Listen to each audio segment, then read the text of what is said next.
Bonjour à toutes et à tous, j'espère que vous avez passé un bon Brestcamp. On vient vous faire un retour d'expérience sur la conteneurisation d'un service numérique, en l'occurrence écrit en Python. Et on a eu des petits soucis à ce moment-là, donc on vient parler un peu de la méthodologie qu'on a suivie, parce qu'on pensait que c'était surtout ça qui était intéressant à partager avec vous. Donc voilà, on va parler méthodologie, outils de monitoring de conteneurs Docker. Voilà. Alors, je m'appelle Luc Sorel-Gifo, je suis en ce moment lead développeur chez Siousun, une entreprise du photovoltaïque. Et au moment des faits qu'on va vous raconter, j'étais dans l'équipe Pure Control et je suis aussi co-animateur du meet-up Python Rennes. Voilà, abonnez-vous. Moi, c'est Sébastien Baguet, je suis infra, lead et DevOps chez Pure Control. Et moi, je m'occupe plutôt des parties bas niveau. J'ai un peu d'expérience dans le kernel et dans les couches basses. Voilà. Bonjour à tous, moi je m'appelle Gaston Gary. Je suis développeur Python depuis bientôt 3 ans à Pure Control. Et je suis en charge de la remontée et de l'intégration des données externes au sein de notre infrastructure. Donc par exemple des données météo. Je suis également responsable d'un des services de calcul de la solution Pure Control. Et qu'est-ce que Pure Control ? Eh bien, très bonne question, puisque pour vous donner un peu de contexte, on a un petit schéma. Pure Control, c'est une société rennaise qui propose une solution de pilotage à distance basée sur IA pour les installations industrielles de nos clients et qui permet à nos clients de venir réduire leurs coûts énergétiques. Donc, comment ça fonctionne simplement? On vient se connecter à l'automate de l'installation de notre client. On remonte les données chez nous. Ces données viennent alimenter des services de calcul et des modèles d'IA qui, derrière, viennent piloter en temps réel l'installation via l'écriture dans l'automate de commandes de contrôle. Donc, le service dont on va vous parler aujourd'hui fait partie de la brique intelligence, modélisation IA. Et il s'appelle Local Processing. Donc, cet applicatif métier a pour objectif d'effectuer des traitements et des agrégations de séries temporelles. Les données en sortie sont des données synthétiques qui sont utilisées par d'autres briques métiers. Le service tourne en temps réel, en continu, et il effectue à peu près 50 000 tâches par minute. Si au cours d'une minute, on vient à ne pas effectuer l'entièreté de ces tâches, on va accumuler du retard et on aura une dégradation des pilotages. Donc c'est quelque chose qu'on ne souhaite pas avoir. Voici un petit schéma de l'architecture de notre applicatif métier. Alors, on l'a simplifié, bien sûr. Ce qu'il faut retenir, c'est qu'il y a un thread de collecte de traitement. On vient faire des requêtes à MariaDB pour récupérer les tâches à effectuer. Ces tâches-là, on vient les soumettre à une pool de sous-process pour venir paralléliser les calculs. Chaque sous-process vient faire un traitement unitaire d'une tâche où il vient récupérer les données en entrée, donc c'est des time series. Il fait ses calculs, ses agrégations, ses opérations, et il vient enregistrer en sortie le résultat. Donc nous, on a un moteur InfluiDB chez nous. Voilà. Et à la fin, on enregistre bien sûr le statut des calculs. Ce service était déployé à l'ancienne, donc il était déployé à la main sur une VM sans environnement virtuel. Donc, on utilisait le Python système de la VM où on avait installé préalablement les dépendances. Et quand il y avait une mise à jour à effectuer, on se connectait en SSH, on venait faire un git pull. Installation des bibliothèques. Exactement. Et on espérait que le redémarrage se passe bien. Bien sûr, c'est pas une bonne pratique. Donc, on a souhaité évoluer vers un workflow un peu plus robuste en intégration continue. Et donc la première étape, c'est la conteneurisation de notre application. Alors évidemment, ce n'est pas uniquement pour le déploiement qu'on peut venir conteneuriser une application, c'est aussi pour avoir une exécution ISO entre les différents environnements, le dev, le test et la production, mais aussi une isolation et une maîtrise du binaire Python et de ses dépendances. Donc on est venu construire notre image, on est venu utiliser l'image Python officielle, alors Python Slim qu'on trouve sur Docker Hub, en se disant que le process serait totalement transparent. Donc on a installé une dépendance et au moment de lancer l'application, on observe une perte de performance de 30%. Alors pour être plus précis, on observe une diminution du nombre de tâches calculées chaque minute de 30%.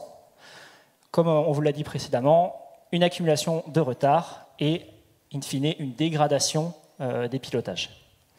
À partir de là, on peut se poser la question, à quoi c'est dû? Est-ce que c'est la conteneurisation et l'allocation de ressources? Est-ce que c'est la dockerisation en elle-même? On vous donnera plus d'éléments de réponse par la suite, mais d'abord, Luc va vous parler de...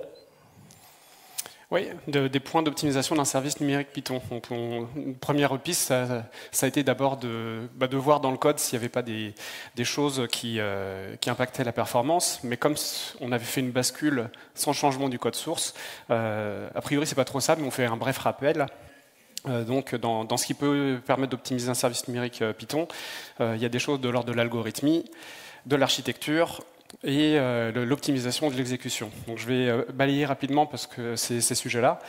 Mais avant tout, avant d'essayer d'optimiser quelque chose, faut mesurer. Donc la première chose qu'on a faite, comme la perte de performance était surtout au niveau CPU, on a d'abord voulu profiler l'exécution du code. Donc pour ça, il y a plusieurs méthodes avec cProfile et KCacheGreen. Donc là, c'est un profilage systématique assez coûteux. Il n'y a pas Instrument, mais qui fonctionne que sur un monoprocess, donc c'était pas approprié. PySpy, qui lui permet de faire du profilage multiprocess.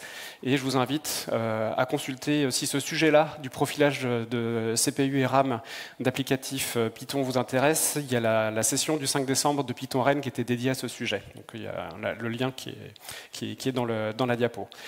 En tout cas, le profilage, dans notre cas, n'a pas permis de lever quelle était la fonction qui posait problème. Toute la perte de perf était plutôt diluée dans le code. En tout cas, voilà, si on veut améliorer, donc quelques petits points, parce qu'on voulait partager sur la réduction de CPU. Python, c'est un langage interprété, et donc il y a tout un aller-retour entre l'interprétation de la ligne de code et puis ensuite l'exécution par l'interpréteur du code. Et donc l'utilisation de compréhension de liste ou de compréhension de dictionnaire permet d'éviter des allers-retours qu'on pourrait faire normalement dans une boucle for, là où tout se fait d'un coup, côté interpréteur en C. Côté RAM, quand on enchaîne des traitements, on peut utiliser plutôt des générateurs, ce qui permet, plutôt que d'avoir une suite de listes d'entrées qu'on transforme au fur et à mesure, on chaîne les générateurs et il n'y a qu'une seule entrée en mémoire qui passe dans les différents processus de traitement. Donc ça permet de streamer un traitement sur un jeu de données qui est potentiellement gros. Mais attention à ces deux pratiques qui peuvent pénaliser la lisibilité du code. Et puis des fois, quand on a un petit traitement, tant pis, on fait des listes et puis ça marche parce que créer des générateurs, c'est un petit coût. Donc voilà, se rappeler que Python est un langage interprété. Et qu'en fait, du coup, tout ce qui est tous les traitements CPU, en général, on ne va pas les faire en Python natif. Il y a plein de binaires packagés dans des bibliothèques qui sont pratiques pour ça, que vous connaissez certainement au niveau de la data, NumPy, Pandas, Polars qui avait arrivé récemment, TensorFlow, PyTorch ou JAX pour tout ce qui est réseau de neurones. Concernant l'architecture du service numérique, si on a des I/O à paralléliser, il y a le module multithreading ou alors le module async I/O qu'on peut utiliser pour qu'il y ait du code qui s'exécute quand il y a un autre bout de code qui est en attente des résultats d'entrée-sortie. Attention, Global Interpreter Lock, pareil, je ne rentre pas trop dans les détails, mais sachez que ce verrou est en train d'être levé, il est désactivable dans le 3.14, donc on peut faire du multithreading plus performant à partir de cette version-là. Quand on veut paralléliser des opérations calculatoires, du coup, on a le module multiprocessing de Python qui permet de paralléliser ces tâches-là. Et d'une façon générale, dès qu'on veut essayer de faire de la concurrence, soit par des threads ou soit par des process, il y a des coûts de création de threads ou des coûts de création de process. Et pareil, pour des connexions et des bases de données, à chaque fois qu'on crée une connexion et une base de données, il y a un coût, un délai d'attente. Et du coup, il vaut mieux utiliser des pools de connexions, des pools de threads ou des pools de process pour économiser sur la création de ces ressources. Enfin, l'optimisation de l'exécution.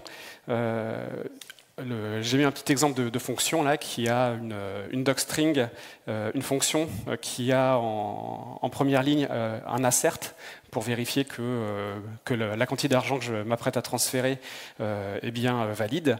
Eh bien, si on lance ce script en faisant Python-o mon script, les asserts dégagent. Et du coup, dans du code de production, on n'a pas forcément envie que cette vérification métier soit supprimée. Donc, attention à ne pas utiliser des asserts en mode de production. Et au final, lancer un script avec Python-o, enfin -o ou -O, ça n'a pas un grand impact, ça a des petits impacts en mémoire parce que ça enlève la docstring, etc. Mais bon. En termes d'optimisation de l'exécution de Python, il y a aussi un just-in-time compiler qui est arrivé dans la version 3.13, qui permet de s'assurer de modifier un peu le bytecode Python dans certains cas, puisque au final, tout ce qui est calculatoire est fait côté C avec l'interpréteur Python standard. Et en fait, on sait additionner des entiers, additionner des décimaux, c'est pas la même chose. Et en fait, au bout d'un moment, le just-in-time compiler va voir que votre fonction, elle prend toujours des nombres décimaux, et du coup, elle prend le chemin le plus court pour faire cette tâche. Et il faut savoir que le just-in-time compiler, il est disponible seulement si l'interpréteur a été compilé avec cette option d'exécution. Et là, c'est quelque chose qui nous a interpellés. Tiens, l'interpréteur, c'est quelque chose de compilé. Alors il faut savoir déjà, effectivement, c'est Python qui est l'interpréteur officiel est écrit en C. Donc c'est le premier point. Donc dans un processus de compilation, si on fait une petite vue d'avion du processus de compilation, on va d'abord prendre chaque fichier C et générer du code assembleur puis machine avec ces fichiers C. Donc c'est une opération de compilation. Donc c'est la première opération qu'on va effectuer. Et dans la deuxième opération qu'on va effectuer, c'est une édition de lien entre tous ces fichiers qui ont été compilés. On va les rassembler en un seul binaire. Et donc, ce qu'on peut voir là dans les différentes cases, c'est qu'à différents moments, on va pouvoir activer des options spécifiques qui vont optimiser la compilation. Sur la première partie, Compiler Level Optimization, on va pouvoir mettre des flags au compilateur pour optimiser fichier par fichier la compilation. On va aussi pouvoir apporter et dire au compilateur d'utiliser des instructions CPU spécifiques à ce moment-là, dans cette étape-là. Sur la deuxième étape, le Profile Guided Optimization, ça va nous permettre, en faisant une compilation instrumentée, en faisant ensuite une exécution de ce code-là, de le recompiler de manière optimisée. Donc ça va pouvoir réorganiser des blocs de code, optimiser des boucles, etc. Et donc ça, c'est compris. Quand on compile Python, on peut activer cette option d'optimisation. Donc sur la partie compilation. Ensuite, dans la partie édition de liens, donc Link Time Optimization, on peut aussi activer des optimisations qui vont être des optimisations multifichiers. Et enfin, on a quelque chose d'assez nouveau qui s'appelle BOLT, Binary Optimization on Layout Tool, qui est issu du projet LLVM et qui va permettre de travailler directement sur le binaire. Alors là, c'est pareil, on ne va pas non plus rentrer dans le détail dans cette conf, mais en travaillant uniquement sur le binaire, ce processus d'optimisation va pouvoir optimiser quelques éléments, dont des tables de saut, l'optimisation de l'utilisation du cache à très bas niveau, au niveau du CPU, et faire de l'optimisation. Voilà. On a un petit bémol sur la première partie. On a parlé d'instructions CPU spécifiques. Donc l'idée, effectivement, pour chaque version de CPU, nouvelle génération de CPU qui sort, il y a des sets d'instructions spécifiques qui permettent de faire une opération plus rapidement que l'on peut la faire sans cette instruction spécifique. Mais quand on compile avec ces options de compilation, on a un souci, c'est que le binaire ne va pas pouvoir fonctionner sur une autre architecture. Donc effectivement, ce fameux flag là qui est marche, avec le marche égale natif qui dit carrément de prendre toutes les instructions du CPU sur lequel on est compilé, rend le binaire spécifique. Voilà. Au CPU, oui. Effectivement, ce dernier point est important. Nous, on s'est fait avoir sur ça. Nous avions une image qui était construite sur un runner AMD et au moment de le déployer sur un CPU Intel, on a eu cette illégale instruction. Voilà, donc à garder en tête. Pour la suite, pour comparer les différents flags de compilation, on a mis en place un benchmark des binaires Python via des conteneurs. Donc, première étape, c'était de créer un applicatif test avec une architecture globalement similaire au service que nous avions en production. On l'a fait tourner pendant 30 minutes sur différentes images. Et avant de le faire tourner, on a mesuré le temps de création et la taille de chaque image Docker. Et puis pendant le run, on est venu collecter des métriques, donc des métriques système, comme la consommation CPU et RAM, des métriques métiers, le nombre de tâches réalisées, mais aussi des métriques hybrides, parce qu'on trouvait ça intéressant de venir tempérer les métriques système, parce qu'une augmentation de CPU, elle ne veut pas dire grand-chose si derrière on a aussi une augmentation du nombre de tâches réalisées. Donc d'où l'intérêt des métriques hybrides, CPU par tâche, RAM par tâche. Mais là, on peut se poser une question, comment est-ce qu'on collecte des métriques? Sébastien.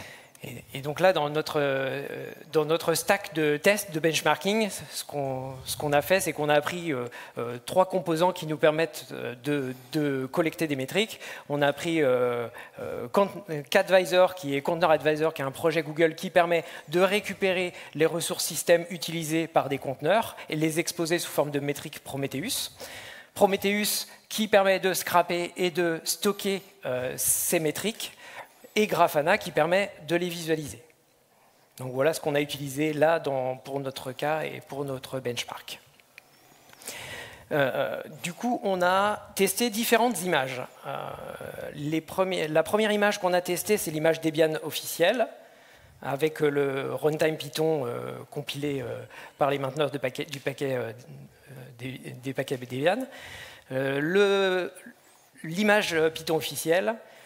Ensuite, on a fait... Ces 2 images, en fait, c'est la bascule qu'on a faite, dont on vous parlait au début. Au début, c'était sur une VM Debian, et ensuite, on est passé dans un conteneur Python officiel. Donc là, ça représente le problème qu'on a vécu. Et après, on a testé d'autres choses. Tout à fait, les 30% de perte de performance. Et ensuite, ce qu'on a fait, c'est qu'on s'est dit, on va essayer de compiler Python par nous-mêmes. On ne voulait pas le recompiler from scratch depuis les sources. Et ce qu'on a utilisé, c'est PyEnv qui permet en fait de recompiler son propre runtime Python et de passer les options que l'on veut à ce runtime. Donc, on a testé du coup différentes options. Et ensuite, UV, on a aussi testé UV, qui est un projet assez récent et qui, lui, ne compile pas Python directement, mais utilise Python Build Standalone, qui est un projet à côté qui permet de générer un package de Python, enfin un binaire Python. Derrière, ce qu'on peut voir dans ce tableau, deux éléments importants. On a la première partie qui est le compilateur utilisé. On voit que UV utilise CLang, qui est un compilateur un peu plus récent, et tous les autres utilisent GCC, qui est le compilateur un peu officiel, mais un peu plus ancien, on va dire. Voilà. Donc voilà, c'est juste une remarque là-dessus. Et le deuxième point, c'est l'utilisation d'une librairie partagée.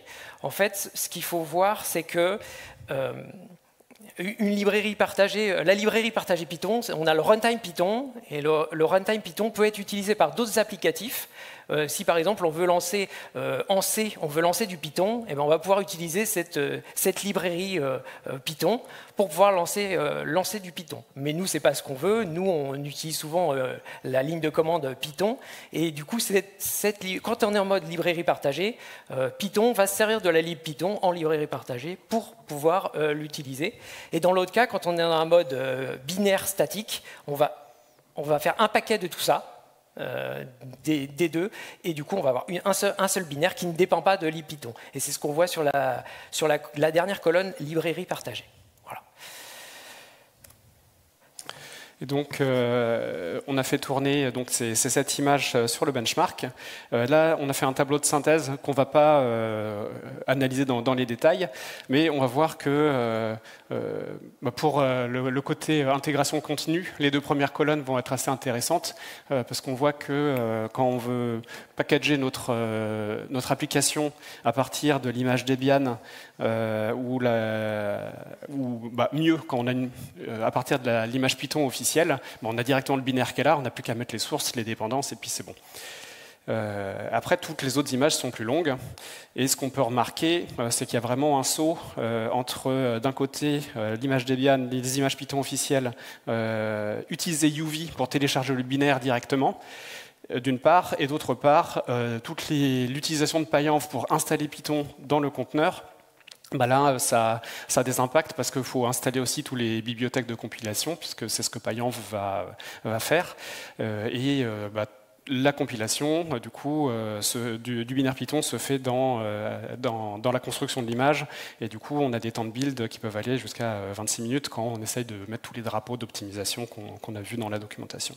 Donc ça se ressent du coup aussi sur la taille de l'image. Et après, toutes les autres colonnes, c'est plutôt des métriques sur l'exécution de notre conteneur. Donc, tout ce qui est CPU et RAM, on ne voit pas forcément de grands sauts tels quels. Enfin, bon, je peux peut-être quand même montrer si tu peux passer au notebook. Ouais. Je prends le relais. Alors, tu voulais faire un alt-tab. Alors, ouais, on va faire comme ça, c'est pas grave. Et du coup, ce qu'on a plutôt regardé, c'est le nombre de tâches par minute. Donc là, dans notre benchmark, peut-être que le code qu'on a mis dans le benchmark, il n'est pas très différenciant, parce qu'on voit que le nombre de tâches par minute, il évolue pas beaucoup, entre 563 et 577. Donc on n'a pas forcément réussi à reproduire le problème de production qu'on avait, mais par contre, on voit qu'il y a aussi des petites différences de CPU par tâche et de RAM par tâche. Donc là, si on essaie d'afficher ces valeurs brutes sur un diagramme qui va montrer où on se situe par rapport à la valeur max de chacune des métriques, on a ce diagramme radar. Donc on voit sur la branche de droite le temps de build, où il y a clairement des images qui sont très performantes, parce qu'il y a déjà plus ou moins Python dedans, ou alors il y a juste à le télécharger, et tout ce qui est toutes les courbes en vert, c'est celles où on utilise PyEnv pour installer Python, où très vite ça augmente. Pour la taille de l'image, on en a déjà parlé. Pour ce qui est des tâches par minute, dans notre benchmark, on n'a pas trop réussi à montrer des différences sur la capacité de notre benchmark ils sont tous productifs quelle que soit l'image. Par contre, ce qui est assez intéressant, c'est le CPU par tâche, où on voit que là, il y a pas mal de différences, et notamment on va retrouver un peu l'écart qu'on a entre l'image Debian qui est là, qui est sur 60%, et par contre l'image Python officielle, elle prend 20% de CPU en plus pour chacune des tâches. Donc on a sans doute un bout d'explication à notre problème. Et on voit qu'après, les autres, elles sont un petit peu intermédiaires, mais on voit que UV est juste à côté de l'image Debian officielle, et on va en reparler un petit peu. Parce que notamment, le point commun qu'on avait entre ces deux images-là, c'est le fait que le binaire Python, dans la dernière colonne, ils ne sont pas en mode librairie partagée, mais en binaire autonome. Voilà un peu pour on pourrait passer un peu plus de temps à discuter de ça. Ce qu'il faut retenir, c'est que le benchmark qu'on vous présente, et notamment les remarques sur les images Python, c'est pas à prendre pour argent comptant, parce que c'est notre code, et votre code applicatif pourra se comporter autrement. Mais en tout cas, ce qu'on voulait vous restituer, c'était la méthodologie avec les outils qu'on a utilisés, surtout la méthodologie et les outils.